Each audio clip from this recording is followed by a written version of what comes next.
ফুল দেখতে তো বরাবরই সুন্দর হয়, তবে এই ফুলের সংস্পর্শে যেই ছেলেই বা মেয়ে এসেছে সেই রহস্যজনকভাবে নিখোঁজ হয়ে যাচ্ছে। এই রহস্যজনক নিখোঁজ কেস হ্যান্ডেল করার জন্য শহর থেকে নিয়ে আসা হয় স্পেশাল পুলিশ অফিসারকে, কিন্তু একদিন সেই পুলিশ অফিসারের মেয়ে হয়ে যায় নিখোঁজ। অফিসারের ওয়াইফের ধারণা কোনো অশরীরী আত্মা তার মেয়েকে নিয়ে গিয়েছে। আসলেই কি কোনো অশরীরী আত্মা এদেরকে নিখোঁজ করছে, নাকি এর মাঝে রয়েছে রহস্যজনক সত্য? সেটা জানতে হলে তোমাদেরকে এই পুরো এক্সপ্লেইনটি দেখতে হবে। বলছিলাম ব্রামুল্লা সিনেমাটির কথা। তোমাদের জন্য এত কষ্ট করে নতুন নতুন সিনেমার গল্প নিয়ে আসি, তাহলে তো একটা লাইক আমি আশা করতেই পারি। কোনো স্পয়লার না দিয়ে চ্যানেলটা সাবস্ক্রাইব করে চলো তাহলে গল্পের গভীরে ঢুকে পড়া যাক। সিনেমার শুরুতে একটা ছোট্ট ছেলেকে পাহাড়ের ঢালে একটা ফুলের কাছে আসতে দেখা যায়। ছেলেটি ফুল স্পর্শ করলে একজন তাকে ডাক দেয়, তখন ছেলেটি সেখান থেকে চলে যায়। সন্ধ্যায় জাফর মনসুর নামের এক জাদুকর খোলা মাঠে জাদু দেখানোর জন্য প্রস্তুতি নিচ্ছিলেন। সেখানে গ্রামের অনেকেই উপস্থিত ছিল, তাদের মধ্যে ছিল ওই ছোট্ট ছেলেটিও। জাদুকর একটা বক্স থেকে এমন একটা জাদু দেখাবে যেখানে ওই বক্সটার মধ্যে থেকে মানুষ একদম গায়েবী হয়ে যাবে। এজন্য সবার মধ্যে থেকে ডাক দেয় এক ছেলেকে। সবার মধ্যে ওই ছেলেটাই হাত তোলে। অবশ্য তার আগে ছেলেটি একজনের থেকে পারমিশন নেয়, যার মুখটা ছিল বন্ধ। এরপরেই সিনটা শিফট করে ছেলেটির নিখোঁজ পোস্টার দেওয়ালে লাগানো দেখা যায়। ছেলেটার নাম শোয়েব আনসারি, এক্স MLA আনসারির ছেলে। ঘটনাটা ঘটেছিল 2016 সালের বারামুল্লাতে। শোয়েব নিখোঁজ হওয়ার ঘটনাটাকে অপহরণ হিসেবে দেখা হয়, তাই এই কিডন্যাপ কেস হ্যান্ডেল করার জন্য অ্যাপয়েন্ট করা হয় DSP রিদওয়ান শাফি সৈয়দকে। সৈয়দ তার ফ্যামিলি সহ ব্রামুল্লার দিকে আসতে থাকলে হঠাৎ একটা গুলির আওয়াজ শুনতে পাওয়া যায়। তখন ড্রাইভারটা গাড়ি থামিয়ে আশেপাশে দেখার জন্য যায়। তখন সৈয়দকে একটু ট্রমাটাইজড হতে দেখা যায়। সেই সাথে বোঝাও যায় সৈয়দের সাথে অতীতে এমন কিছু ঘটনা ঘটেছিল যা মোটেও ভালো ছিল না। কিছুক্ষণ পরে ড্রাইভার গাড়িতে এসে জানায় কেউ পশু শিকার করছিল। তার পরপরই দেখা যায় ওরা চলে আসে বাড়িতে, যে বাড়িটা আসলে সৈয়দ আর তার ফ্যামিলির জন্য ঠিক করা হয়েছে। এই বাড়িতে আসা মাত্রই ছেলে আয়ান দৌড়ে ঘরে প্রবেশ করে। পেছন পেছন ওদের মেয়ে নুরিও যায়। নুরি যখন তার রুমে আসে তখন কিছু একটার গন্ধ পায়। সবাই রুমে এসে পৌঁছালে তাদের দেখাশোনা করার জন্য ইকবাল নামের একজন আসে। পরের দিন সৈয়দ থানায় গেলে ইন্সপেক্টর শওকত তাকে রিসিভ করে। শওকত জানায় একমাত্র সাসপেক্ট কারাগারেই আছে। বক্সে থাকা চুলের সাথে শোয়েবের ডিএনএটা ম্যাচ করেছে। এতে প্রাথমিকভাবে ধারণা করা হয় কিডন্যাপড জাফর মনসুরি করেছে। কিছুক্ষণের মধ্যেই সৈয়দ চলে আসে জাফরের কাছে। এরপর শওকতকে জিজ্ঞেস করে সে যে শোগুলো করে তার কি কোনো লাইসেন্স করা আছে। শওকত জানায় না, এমন কোনো লাইসেন্স নাই ওর। সাথে আরও বলে গত 1 বছর ধরে ইললিগ্যালভাবে শো করছে। সৈয়দ সব কিছু শুনে থানাতেই জাফরের থেকে ওই জাদুটা দেখে। জাদুটা ফুলফিল করার জন্য থানাতে চা নিয়ে আসা ছেলেটাকে ওই বক্সে ঢোকানোর পারমিশন দেয় সৈয়দ। জাফর থানাতেই জাদুটা দেখাতে থাকলে প্যারালালভাবে শোয়েবকে নিয়ে করা জাদুটাও দেখানো হয়। একসময় বক্স থেকে দুজনই ভ্যানিশ হয়ে যায়। শোয়েবের জাদুর সময় যখন কয়েকজন এসে বক্সটা চেক করে, শোয়েবকে আর কোথাও দেখতে পায় না, কিন্তু ওর মধ্যে ওর চুল খুঁজে পায়। কিন্তু থানার মধ্যে করা জাদুতে বক্স থেকেই ছেলেটা বের হয়। মূলত ওই বক্সের ভেতরে আরেকটা ফাঁকা জায়গা ছিল, যেখান থেকে ছেলেটি বের হয়েছিল। তখন জাদুকর জানায় আমি কিচ্ছু করিনি, আমি তো শুধু জাদুই দেখিয়েছিলাম, যা করেছে হয়তো ওরাই করেছিল। জাদুটা দেখে সৈয়দ শওকতকে বলে সব তো ঠিকই ছিল, কিন্তু কেচিটাই তো করলো সমস্যা। শোয়েবের যে চুল বক্সে পাওয়া গিয়েছিল সেটা কেচি দিয়ে কাটা ছাড়া সম্ভব নয়। এতে বোঝা যাচ্ছে কিডন্যাপড অন্য কেউ করেছে। এটা বোঝার পরপরই সাসপেক্ট বোর্ড থেকে জাফরের ছবি সরানো হয়। তারপর প্রশ্নবোধক কাউকে বসায় সৈয়দ। তারপর আরও জানায় আনসারি তো এক্স MLA, তার শত্রুও তো কম নয়, তাই আনসারের সাথে একবার দেখা করা প্রয়োজন। এই পর্যায়ে সিনটা শিফট করে খালিদ এবং জুনায়েদ নামের দুজনকে দেখানো হয়, যারা নতুন ডিএসপিকে নিয়ে কথা বলছিল। ডিএসপি যে আনসারির সাথে দেখা করতে যাবে সেইটা নিয়েও বলাবলি করছিল। আবার নতুন ডিএসপিকে যে চোখে চোখে রাখতে হবে এটা নিয়েও কথা বলে। সেদিন রাতেই সৈয়দের ছেলে আয়ান তার রুমে খেলছিল।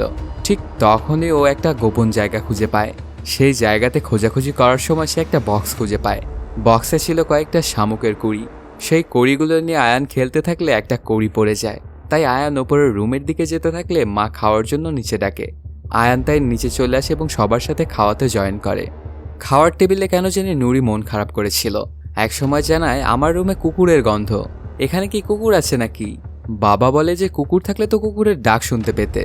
এটা শুনে কেন জানি নুরি অনেক রাগ করে যায়, খাবার টেবিল ছেড়েই উঠে যায়। তাই সৈয়দের স্ত্রী গুলনাহার বলে ওর সাথে এমনভাবে কথাটা তুমি না বললেও পারতে। এমনিতেই ফ্রেন্ডের সাথে ঘুরতে যাওয়া কর্মকাণ্ড নিয়ে এখনও সে আপসেট।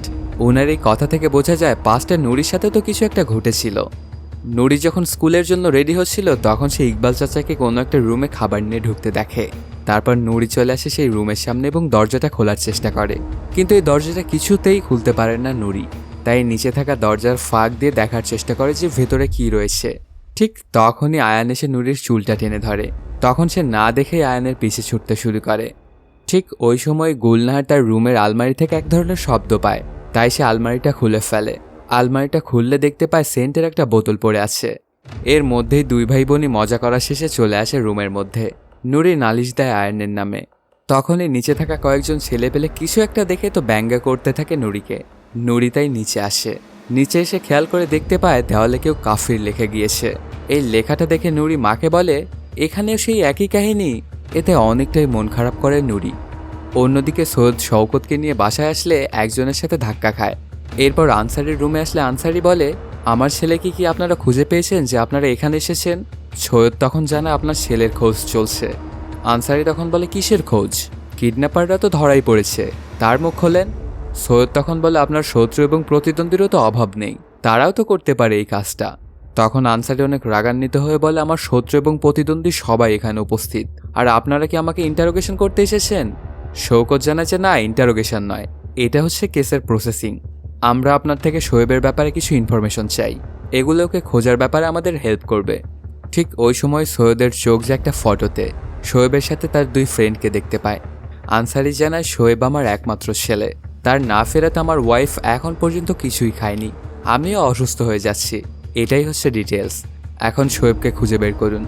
সিনটা শিফট করে এবার আবারও খালেদ এবং জুনায়েদকে দেখানো হয়। ওরা দুজনে আননোন কারো একজনের সাথে কথা বলছিল। এইটা আবার বলছিল রেডিও সিগন্যালের মাধ্যমে। তার মধ্যেই সেখানকার আর্মি এবং স্থানীয়দের মধ্যে ঝামেলা শুরু হয়ে যায়। সেই ঝামেলাতে ছোট ছোট বাচ্চারাও পাথর নিক্ষেপ করছিল। তখন আর্মি থেকে প্রোটেস্টকারীদেরকে দুইটা বাচ্চাকে সামলাতে বলে। ধারণা করা যায় যে সেই হচ্ছে স্পাই। তখনই দেখা যায় একটা বাচ্চা ওই স্পাইকে আঘাত করে পালিয়ে যাচ্ছিল। তখন স্পাইটা ওদের পিছু নেয়।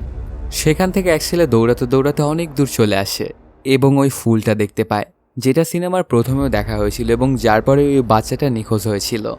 এরপর ওই ফুলটা স্পর্শ করে ছেলেটা। সন্ধ্যাবেলাতে সৈয়দ যখন বাড়িতে ফিরে তখন দেখতে পায় ইকবাল চাচা পানি দিয়ে ওই দেওয়ালের কাফির লেখাটা মুছতেছিল, তাই সেও হাত লাগায়।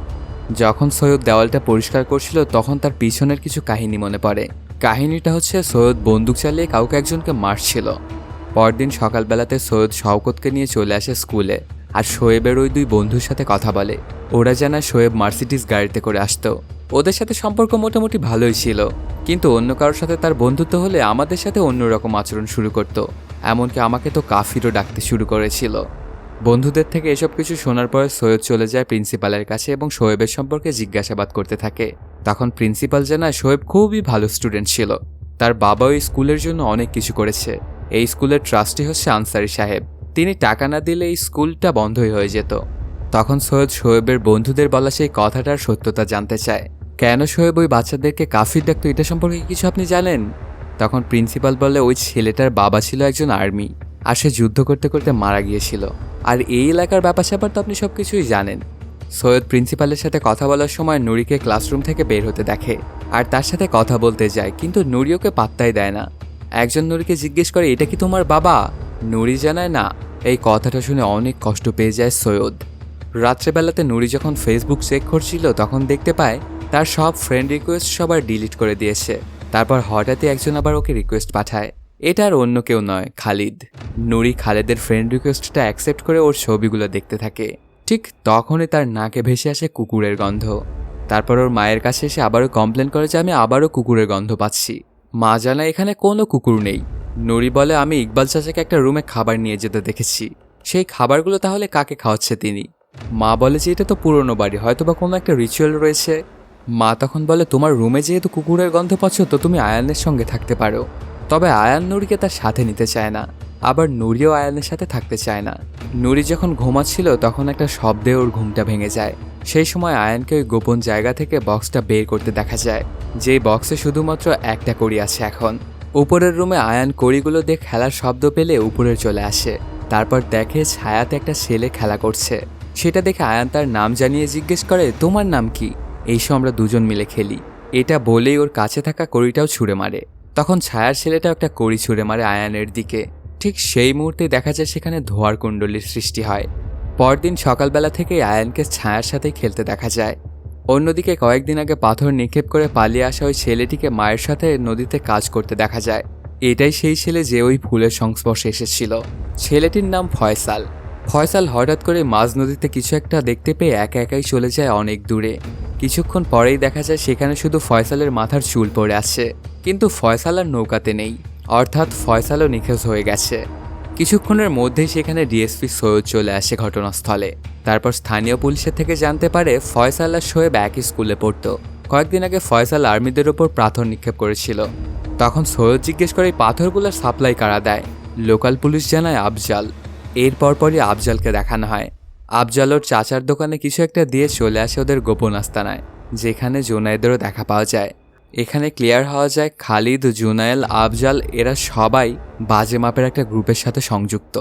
একসময় পুলিশ চাচাকে দিয়ে তাদের গোপন আস্তানায় নক করায়। এতে জুনায়েদ গোপন আস্তানায় থাকা সবকিছু গোছগাছ করে নিয়ে অন্য রাস্তা দিয়ে পালিয়ে যায়, আর আফজাল চালাতে থাকে গুলি।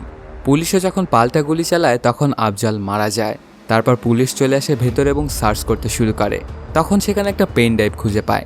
জুনায়েদ আর খালিদকে এরপর অন্য একটা আস্তানায় তাদের বসের সাথে কথা বলতে দেখা যায়।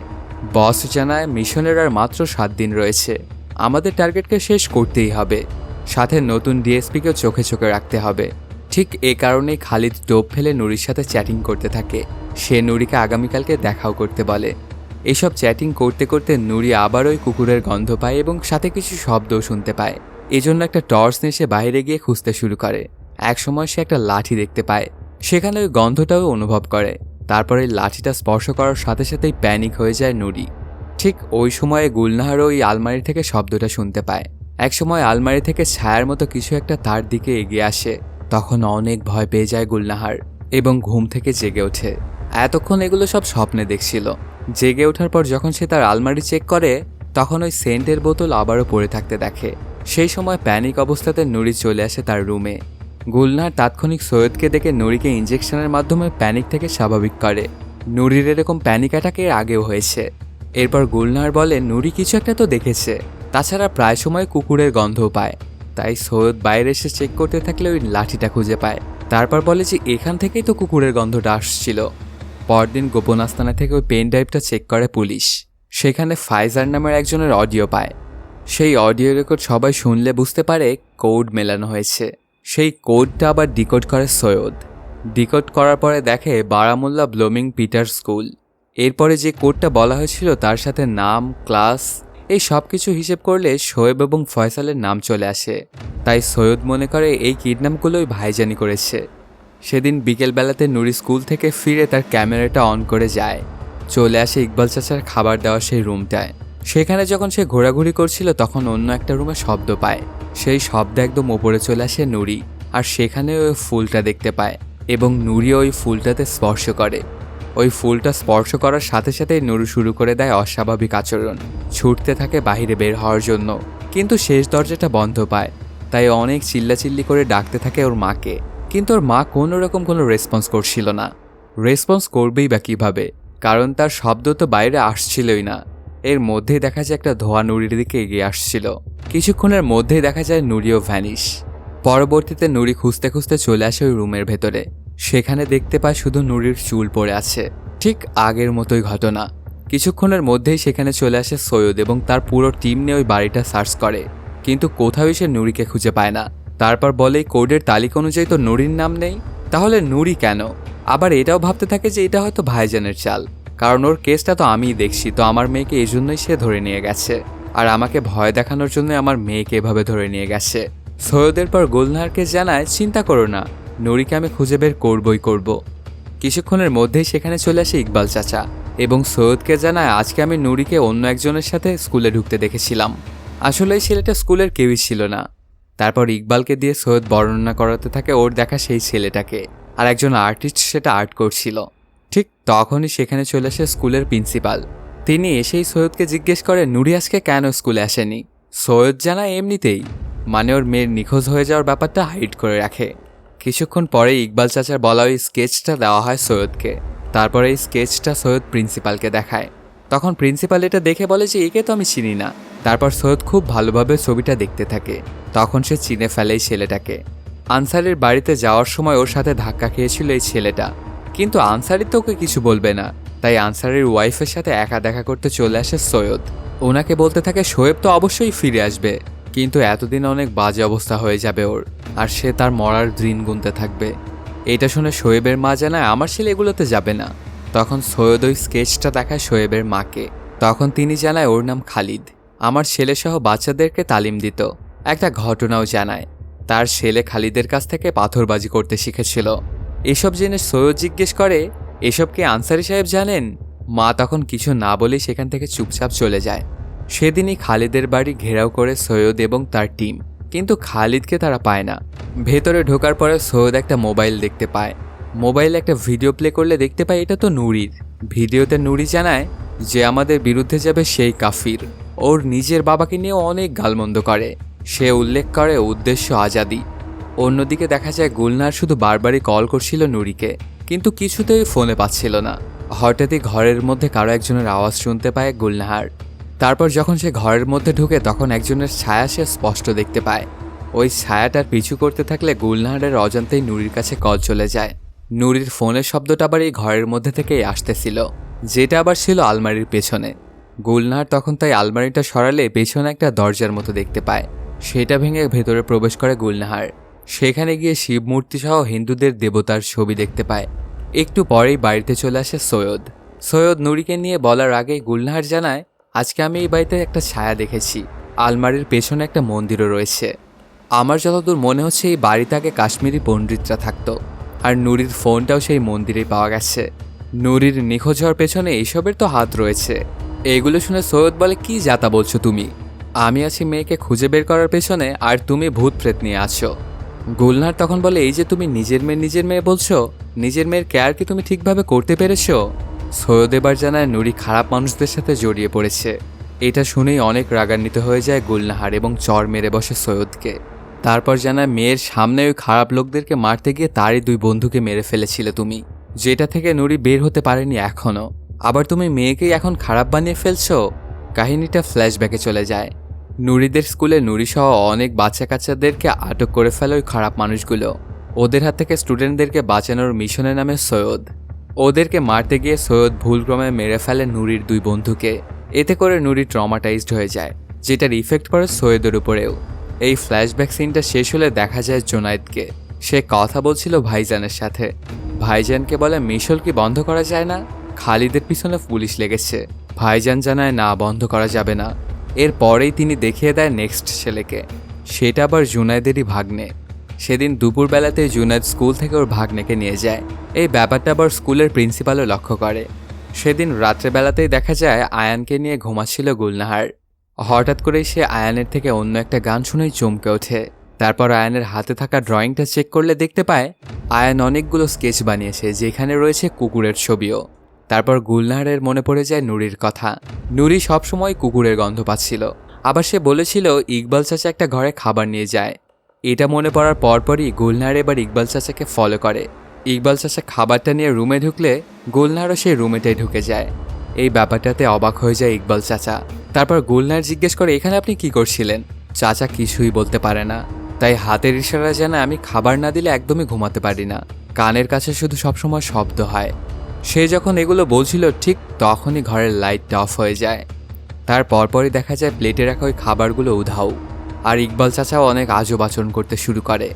একটা অদৃশ্য কিছু চাচার গলায় দড়িও পেঁচিয়ে রেখেছিল। তারপর চাচার গলা থেকে মহিলা কণ্ঠের আওয়াজ আসে, যেখানে মহিলাটি জানায় আমি সবাইকে রক্ষা করার চেষ্টা করছি। তার পরপরই চাচা মাটিতে লুটিয়ে পড়ে। কিছুক্ষণের মধ্যেই দেখা যায় সেখানে একটা ছায়া চলে আসে গুলনাহারের সামনে। তখন গুলনাহার ছায়াটাকে বলে আমি আমার মেয়েকে দেখতে চাই, আমাকে নুরির কাছে নিয়ে চলুন। ছায়া একটা হাত বাড়িয়ে দেয়। গুলনাহার যখনই সেই হাতটা স্পর্শ করে তখনই চলে আসে আরেকটা দুনিয়ায়, যেখানে গুলনাহার টর্চ লাইট নিয়ে খুঁজতে থাকে নুরিকে খুঁজতে গিয়ে দেখতে পায় শোয়েব এবং ফয়সালকে। একসময় সে নুরিরও দেখা পায়। নুরির দেখা পাওয়া মাত্রই কান্না করে দেয় গুলনাহার। ওই সময়টায় নুরি চোখ বন্ধ করেছিল, তাই নুরিকে সে ডেকে জাগানোর চেষ্টা করছিল। কিছুক্ষণের মধ্যেই ইয়াসির নামের এক ছেলেকে দেখতে পায় গুলনাহার। ইয়াসিরও সেই ফুলের সংস্পর্শে এখানে এসেছিল। এদিকে অনেক করে নুরিকে ডাকার পরে নুরি চোখ খোলে। ততক্ষণে গুলনার ফিরে আসে পৃথিবীতে। তার পরপরই ইকবাল চাচা ওকে নিয়ে ওই রুম থেকে বেরিয়ে যায়। পরের দিন খালিদ ধরা পড়ে পুলিশের হাতে। এতে এলাকাবাসী শুরু করে প্রোটেস্ট। পুলিশ খালিদকে পেটাতে শুরু করে। তারপর জিজ্ঞেস করে নুরি কোথায়। খালিদ বলে কেন, নুরি ঘরে যায়নি। এতে সৈয়দের মাথা গরম হয়ে যায়। সব সত্য ওর মুখ থেকে বের করার জন্য ওকে মেরে ফেলার হুমকি দেয়। এতে খালিদ অনেক ভয় পেয়ে যায় এবং সব সত্য বলতে চায়। কিছুক্ষণের মধ্যেই থানায় চলে আসে গুলনাহার। এসে সৈয়দকে বলে আমি নুরিকে দেখেছি। সৈয়দ বলে কিসব উল্টোপাল্টা কথা বলছো। অন্যদিকে খালিদ জানায় আমরা একটা মিশনে আছি। মিশনের নাম উদ্দেশ্য আজাদি। এই মিশনে আমাদের টার্গেট হলো স্টুডেন্ট। তাদেরকে আমাদের দলে নিয়ে এসে ট্রেনিংয়ের জন্য পাকিস্তানে পাঠাই। সেখান থেকে ভালো সৈনিক হয়ে আসবে কাশ্মীরের হয়ে যুদ্ধ করার জন্য। অন্যদিকে গুলনাহার সৈয়দকে জানায় ছায়া, ওই বাড়ি, কাশ্মীরি পণ্ডিত সব নুরি নিখোঁজের সাথে জড়িত। এসব শুনে সৈয়দ বলে কিসব উল্টোপাল্টা বলছো আবারও। গুলনাহারের কথা যেন কিছুতেই বিশ্বাস করতে চায় না সৈয়দ। তাই গুলনাহার বলে এরপর কে নিখোঁজ হবে তা আমি জানি, তার নাম হচ্ছে ইয়াসির। অন্যদিকে খালিদকে ভাইজানের ব্যাপারে জিজ্ঞেস করলে সে জানায় ভাইজানকে আমি চিনি না, আমি আমার কারেন্ট বসকে রিপোর্ট করি, ওর নাম জুনায়েদ। এই জুনায়েদ আবার আজকে ইয়াসির নামের একজনকে বর্ডার দিয়ে পাকিস্তানে পাঠাচ্ছে। কিছুক্ষণের মধ্যেই দেখা যায় ওরা চলে এসেছে বর্ডারে। তারপর একজনের হাতে তুলে দেয় ইয়াসিরকে। অন্যদিকে এই ব্যাপারটা আগে থেকেই জানতে পেরে সেখানে চলে আসে সৈয়দ এবং গুলি করে মেলে ফেলে সেই লোকটাকে। তখন আচমকাই ছোট্ট এই ছেলেটা ওই লোকটার বন্দুকটা হাতে তুলে নেয় এবং সৈয়দের দিকে তাক করে। সৈয়দ অনেক করে বলে কয়ে ইয়াসিরকে কোনো মতে কনভিন্স করে এবং ওর বন্দুকটা ফেলে দেওয়ায়। এরপরেই একটা ধোঁয়া ইয়াসিরকে নিয়ে গাছের ভেতরে ঢুকে পড়ে। সৈয়দ তখন সেই গাছে চুল দেখতে পায় এবং গুলনারের কথা তার বিশ্বাস হয়ে যায় তখন। অন্যদিকে জুনায়েদ ভাইজানকে ফোন করে জানায় পুলিশ আমাদের পিছু নিয়েছে। ভাইজান তাই এই মিশনটা ক্যান্সেল করে। সেখান থেকে সরাসরি বাড়িতে চলে আসে সৈয়দ আর গুলনাহার এবং ইকবাল চাচাকে নিয়ে চলে আসে ওই রুমের মধ্যে। তারপর হঠাৎ করে লাইটটা অফ হয়ে যায়। ঠিক তখনই দেখা যায় প্লেটের খাবারগুলো উধাও। একটু পরেই ওই রুমে প্রবেশ করে আয়ান। সৈয়দ ভাবে যে তার ছেলে এসেছে, চলে যেতে বলে, কিন্তু গুলনাহার ওকে থামায়। জিজ্ঞেস করে তোমার নাম কি। আয়ানকে বশ করে একটা বাচ্চা কথা বলছিল। সেই ছেলেটা তার নাম জানায় ইলাহ। এই বাড়িতে তার বাবা মার সাথে একটা কুকুরকে নিয়ে থাকতো ওরা। এসব কিছু বলার পরে আয়ান অস্বাভাবিক আচরণ করতে শুরু করে। একটু পরেই যখন কলিং বেলের আওয়াজ শুনতে পাওয়া যায় তখন বেহুশ হয়ে পড়ে আয়ান। এতে বোঝা যায় আত্মা তার শরীর থেকে চলে গিয়েছে। সৈয়দ কলিং বেল পেয়ে নিচে আসলে দেখে প্রফেসর এসেছে সাথে পুলিশ নিয়ে। তারপর প্রফেসর একটা চিরকুট দেখায় সৈয়দকে। এই চিরকুটটাতে আবার প্রফেসরকে মেরে ফেলার হুমকি দেওয়া হয়েছিল। লোকাল পুলিশ তখন সৈয়দকে জানায় আপনাকে ফোনে পাচ্ছিলাম না বলে সরাসরি প্রফেসরকে আপনার বাসায় নিয়ে এসেছি। প্রফেসর তখন সৈয়দকে আরও জানায় আজকে একজন স্কুল এসেছিল, তারপর ইয়াসির নামের ছেলেটাকে নিয়ে গিয়েছে, ওনার মুখ আমি চিনতে পারিনি। এটা শুনেই যখন সৈয়দ শওকতকে ফোন করতে যায় তখন তাকে ওর ফোনে নেটওয়ার্ক নেই। তাই বাইরের সিকিউরিটি গার্ডকে ব্যাপারটা জানাতে গেলে কেউ একজন বাইরে থেকে সিকিউরিটি গার্ডকে গুলি করে মেরে ফেলে। শুরু হয়ে যায় বাইরে থেকে ভেতরে এবং ভেতর থেকে বাইরে গোলাগুলি। গোলাগুলির এক পর্যায়ে জুনায়েদ তার দলবল নিয়ে ঘিরে ফেলে পুরো বাড়ি। যা দেখে সৈয়দ গুলবাহার এবং আয়ানকে উপরে যেতে বলে। গুলনাহার যখন আয়ানকে নিয়ে উপরে যাচ্ছিল তখন সেখানেও গুলি করে ওই দুর্বৃত্তরা। এতে হঠাৎ করে একটা গুলি এসে লাগে গুলনাহারের পায়ে। আর এই ব্যাপারটাতে গুলনাহার আয়ানের থেকে আলাদা হয়ে যায়। তারপর আয়ানকে নিয়ে ইকবাল চাচা ঢুকে যায় ওর রুমের মধ্যে আর গুলনাহার ঢুকে তার রুমে। অন্যদিকে সৈয়দ পুরো বাড়ির ইলেকট্রিসিটি বন্ধ করে একাই লড়াই করছিল। তারপর যখন সেখানে একটা ধামাকা হয় তখন সেও আহত হয়ে যায়।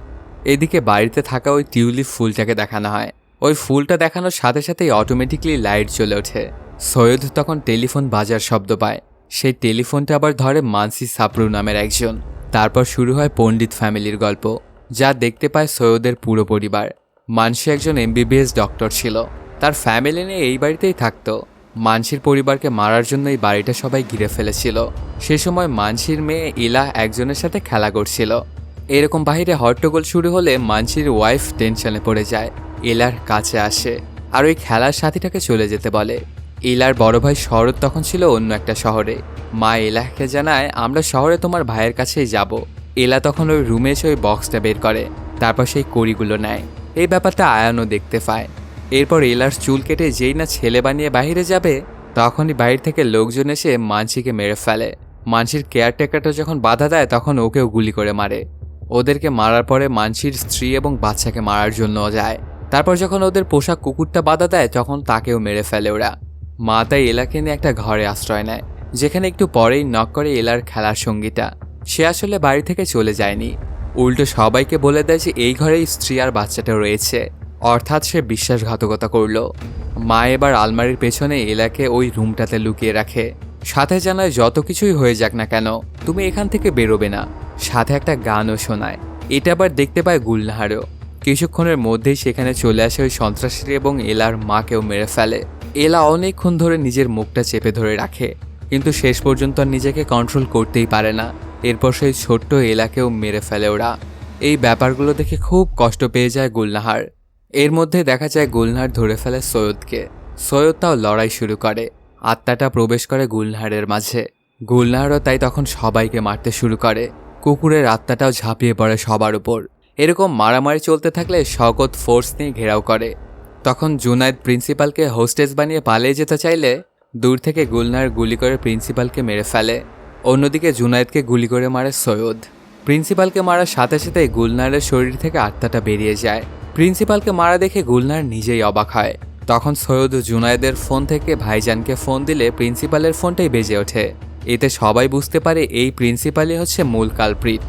গুলনাহার আবার প্রিন্সিপালের কপালের দাগটা দেখে বুঝতে পারে কেন আত্মা তাকে দিয়ে প্রিন্সিপালকে মারিয়েছে। এই প্রিন্সিপালটা অন্য কেউ নয়, এলার ছোটবেলার ওই খেলার সাথী, যে বিশ্বাসঘাতকতা করে ওদের সবাইকে মারিয়েছিল।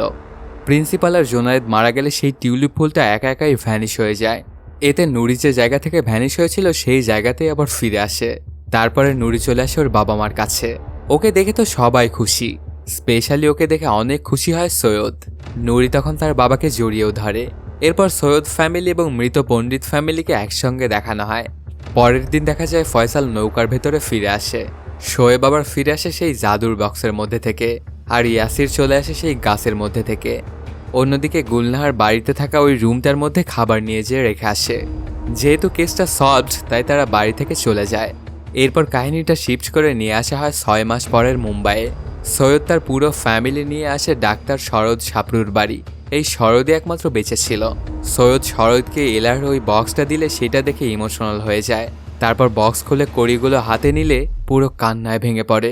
এই কড়িগুলো নিয়ে ওর ছোট বোন এলা কতই না খেলেছিল। ওর এই কান্নার মধ্য দিয়েই শেষ হয়ে যায় এই সিনেমাটি। তো বন্ধুরা, কেমন লাগলো আজকের এই এক্সপ্লেইনটি জানাতে কমেন্ট করো। আর যদি এখনও চ্যানেলটা সাবস্ক্রাইব না করে থাকো তাড়াতাড়ি সাবস্ক্রাইব করে নাও। দেখা হচ্ছে নতুন কোনো ভিডিওতে। Till then, সায়োনারা।